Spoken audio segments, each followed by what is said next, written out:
Hello दोस्तों, स्वागत है मेरे चैनल पर।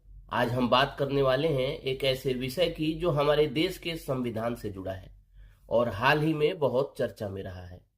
यह है अनुच्छेद 142, भारतीय संविधान का एक ऐसा हिस्सा जो सुप्रीम कोर्ट को खास ताकत देता है। हाल ही में उपराष्ट्रपति जगदीप धनखड़ ने इस अनुच्छेद को लेकर कुछ बयान दिए, जिसके बाद बहस छिड़ गई। तो आइए अगले 10 मिनट में हम समझते हैं कि अनुच्छेद 142 क्या है, ये क्यों जरूरी है और इस पर क्यों हो रही है चर्चा। तैयार हैं? तो चलिए शुरू करते हैं।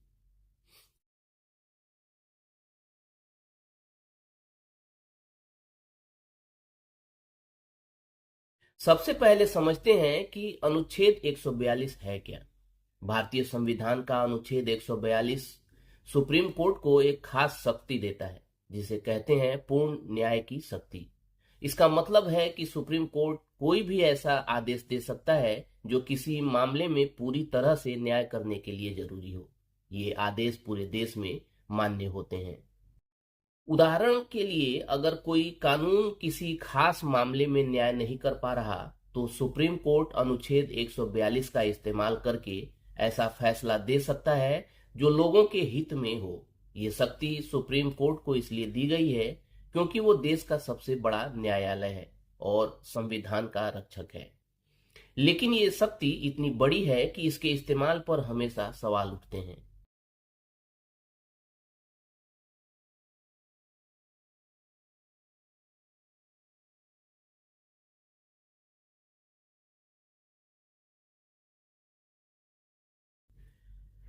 अनुच्छेद 142 का इस्तेमाल पिछले कई दशकों से हो रहा है और इसने कई बार देश में बड़े बदलाव लाए हैं, जैसे कि पर्यावरण को बचाने के लिए कोयला खदानों को बंद करने का आदेश, या फिर गरीबों को मुफ्त कानूनी मदद देने जैसे फैसले।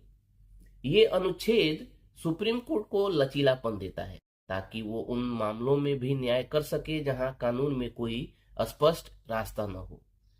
हमारे संविधान के निर्माता जैसे बाबा साहेब आम्बेडकर चाहते थे कि सुप्रीम कोर्ट के पास ऐसी शक्ति हो जिससे वो जरूरत पड़ने पर संविधान की भावना को बनाए रखे। लेकिन इसके साथ ही ये भी जरूरी है कि इस शक्ति का इस्तेमाल सावधानी से हो, ताकि संविधान में दी गई शक्तियों का संतुलन बना रहे।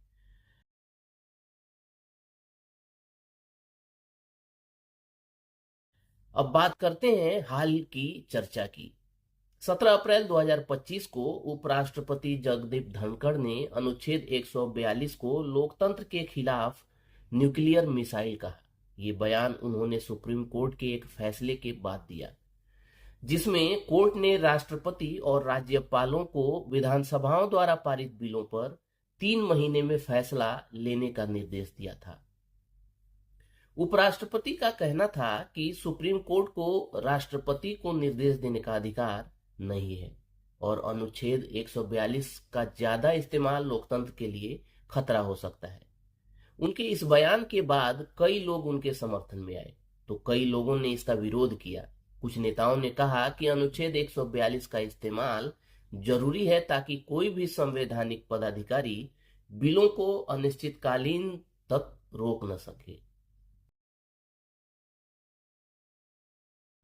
हमारा संविधान तीनों अंगों, कार्यपालिका, विधायिका और न्यायपालिका के बीच संतुलन बनाए रखने पर जोर देता है।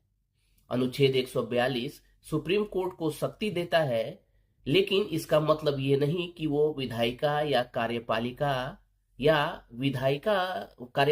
की जगह ले ले। दूसरी तरफ, अगर कार्यपालिका या विधायिका अपने कर्तव्यों में कोताही बरतती है तो सुप्रीम कोर्ट को हस्तक्षेप करना पड़ता है। उदाहरण के लिए, अगर कोई बिल सालों तक लटकाया जाता है तो ये जनता के हितों के खिलाफ हो सकता है। ऐसे में सुप्रीम कोर्ट अनुच्छेद 142 का इस्तेमाल करके समय सीमा तय कर सकता है। लेकिन ये भी सच है कि इस शक्ति का इस्तेमाल सावधानी से होना चाहिए, ताकि कोई ये न कहे कि न्यायपालिका सुपर संसद बन रही है। तो दोस्तों, अनुच्छेद 142 भारतीय संविधान का एक महत्वपूर्ण हिस्सा है जो सुप्रीम कोर्ट को पूर्ण राज्य न्याय करने की शक्ति देता है। ये शक्ति हमारे लोकतंत्र को मजबूत करती है, लेकिन इसके इस्तेमाल में संतुलन बहुत जरूरी है।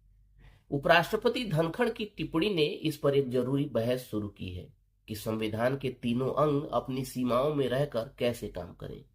हमारा संविधान ही हमारी ताकत है और इसे बनाए रखने की जिम्मेदारी हम सबकी है। आप क्या सोचते हैं, क्या अनुच्छेद 142 का इस्तेमाल सही है या इसे और सावधानी से करना चाहिए? नीचे कमेंट में जरूर बताएं। अगर आपको ये वीडियो पसंद आया तो लाइक करें, सब्सक्राइब करें और बेल आइकन दबाएं। मिलते हैं अगली बार एक और रोचक टॉपिक के साथ। तब तक के लिए बाय बाय।